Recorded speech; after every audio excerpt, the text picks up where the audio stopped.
Alright,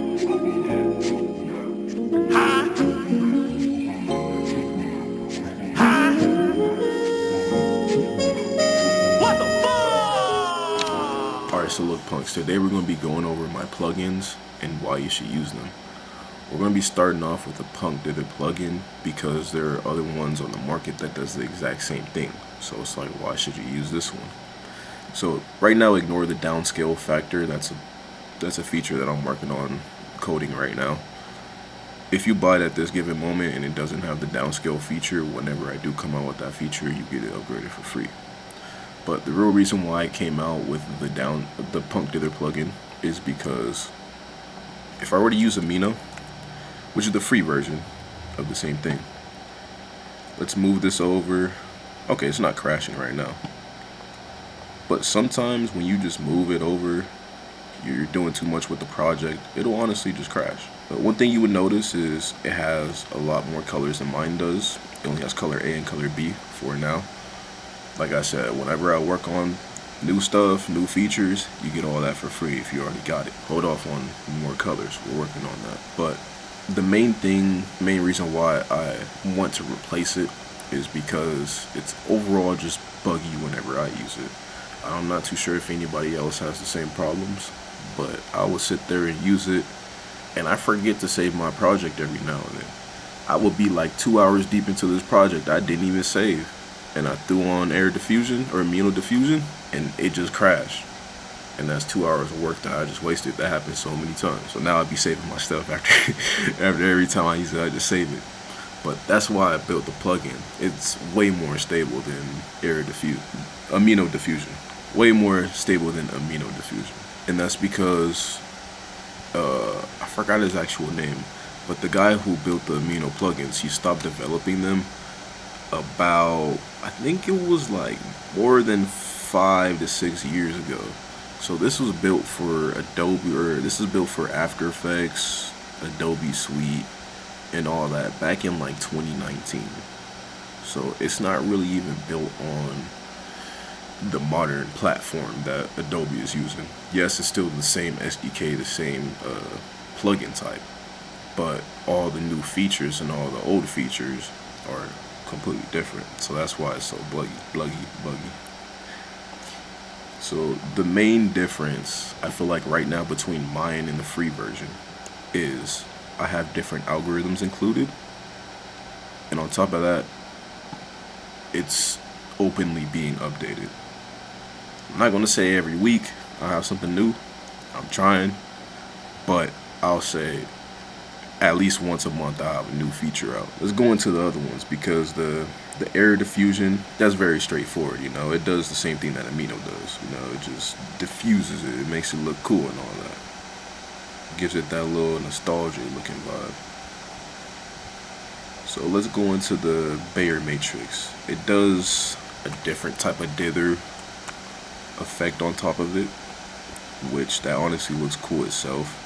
It gives you something like you would see in a retro dither. Pretty sure, yeah, it's the same thing, Bayer matrix. Yeah, the Bayer 2x2. It's not exactly the same, but you know, you get the point. That's one of the inspirations for it. So with the Punk Dither plugin, all that I'm getting out for you guys is something that's more stable than the free version. And then of course there's modulation. Wait, hold up. Nah, where my plugin at? Hold up. Give me 1 second. Alright, so for whatever reason my modulation is not popping up, but with modulation it's $40, and honestly it's a really good plugin for its price. It does what it's supposed to do for 40 bucks. But the learning curve on that and overall the use case on that is just too much for me. I want to hop in and do something simple. Click 2, 3, 4 buttons and I got a cool effect. You gotta sit there and drag the couple sliders, make it look nice. Honestly, it'd be hurting my head, I ain't even gonna lie. Sitting there fiddling with that, it hurts my head. This is just simple. You click it on. If you want the air diffusion, you click the air diffusion. Let's say you don't really like how it's looking right now. You want more lines. All you gotta do, put it down to either a quarter, third, or half, and you get different effects. For this photo, at a quarter is looking spiffy. And then you go over here, mess with the strength, At 0, it's not applied. But you go over slightly, 0.01, 0.02, and it's applied. And then from there, you're jipping, you're cooking. Let's say you want it on the complete outside, boom, there you go. But you want some of the lines on the inside too, just scoot it over. You're cooking. On top of that, I have different directions. So up, down, left, right. Just so you know, you get fancy with your edits. There's one thing that I like doing was duplicating it, putting one on overlay, and then changing the direction. And it gives you a different type of effect. Change the direction and the color too. And boom, it gives you like this cool looking super duper dither effect. So that's why I included all of that, the direction. That's pretty much everything for the dither. Like I want to keep it as simple as possible. Don't want to overconflate it. Don't want it to be too complicated. I want it to just be simple and it does what it does. So let's get into the synths. So the Eternal Data synth. This one right here, in my terms, it's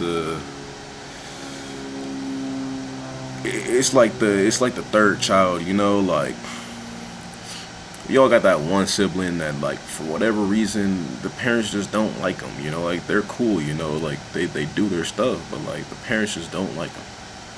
That's what the Eternal Data synth is to me. Like, it is cool, it does its thing, and when I made it, I got out the idea sharp, but I never really even use it. I don't know why. It looks cool and everything, but I just don't really even use it.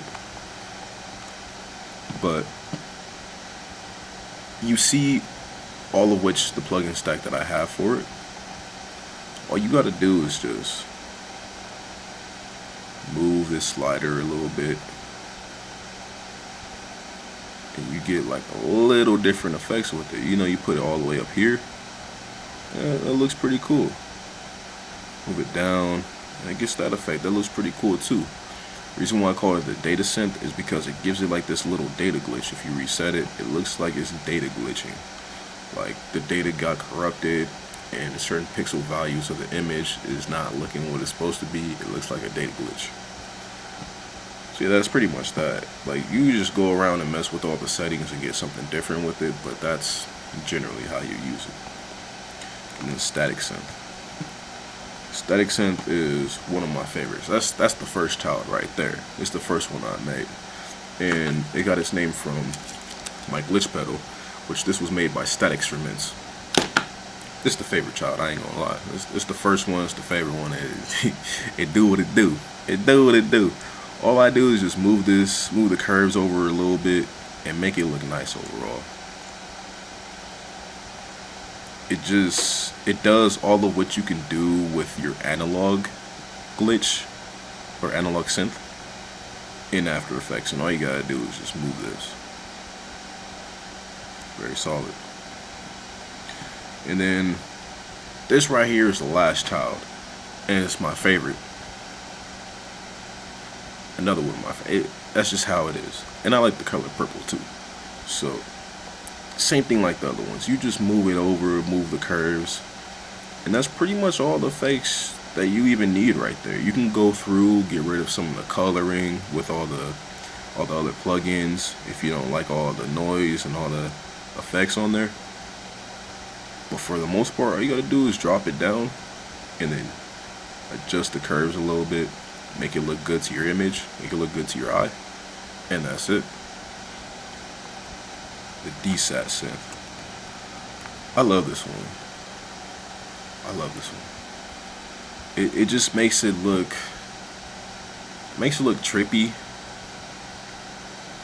and mysterious and atmospheric. So what you do is you just adjust the curves just like all the other ones. Like, I have all this set up to where all you gotta do is just adjust the curves, make it look nice for your image. As you can tell, I brought the curve down up here, the top curve down a little bit, and it brought some more color to it. It brought some more space to it. But when I moved it up, it got like this hollow effect. There's different kind of effects you can get just by adjusting the curves. That's all you gotta do. But if you want to get extracurricular, see all of which that it does, go ahead and mess around with it. You can find something new. It's pretty much all of them. Yeah, that's all of them. So that's all the plugins that I really have right now. Like I said, if you get any of them right now, any updates, you get that. I'll either have it sent to your email. Maybe if you follow me on Instagram, I'll have it, DM to you. But whatever you get right now, you will get an update for it whenever I update it. There's also one more thing. So what I did with the Punk Dither is I replaced the Eternal controller synth. So the Eternal controller synth, you put it behind, and it does the exact same thing, kinda, that the Curves does. So you turn it on, and you see it has like the little dither effect in the back. And what you do is you just move the synth slider, and it adjusts the actual synth. That's what it's supposed to do. That's what it's made to do. It goes in the back, or you can put it up front. I'll show you that in a second. And it just overall adds more effects to the synths. So let's say you want to put it on top. You got to do an image.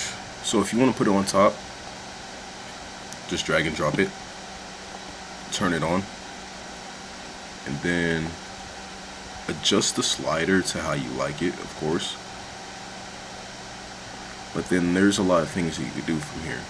What I usually like to do is just put it on overlay, and it just adds colors to the dark parts, and on top of that, it gives it the dither effect if you were to put it down to a quarter.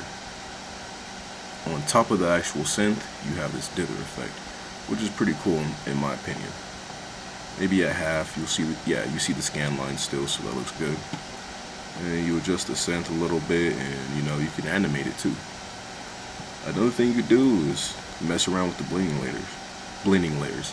At difference, at least pretty hot if you're looking for that kind of style. Color, maybe you just want color from the synth, and what you could do is move the synth to where there's only color in certain spots. Divide looks fucking smooth. Mess around with the synth, and boom. So there's different applications for the Eternal Synth controller. But overall, it's a little bit buggy. I'm not gonna lie with you. That's why I have it to where it's either in the back or on top. Let me show you how it's buggy. If we were to take this off right now and put it on normal, the actual image is completely dithered out. I don't know why it's like that. I've sat there for hours debugging it and really couldn't even figure it out. But if you like that kind of effect, just turn off the dither, turn off the synth controller, and you got that type of effect. All in all, that's what the plugins do. And like I said, you get them now. Any updates for the actual plugin, you get that for free. And on top of that, you get these right now when I have my new plugin, which is the Circuit Bender. Whenever that one comes out, you get 40 off for that. It's going to do pretty much exactly what these synths are doing, but just on a bigger scale. You see these knobs, you see the on and off. I got an error. It's a little buggy right now. It doesn't even do anything right now. It's just UI. And then there's 3 different switches right here. There's this button, 2 knobs. So whenever I release this, you won't get a code in your email or DMs, however we communicate, and you're gonna get 40 off.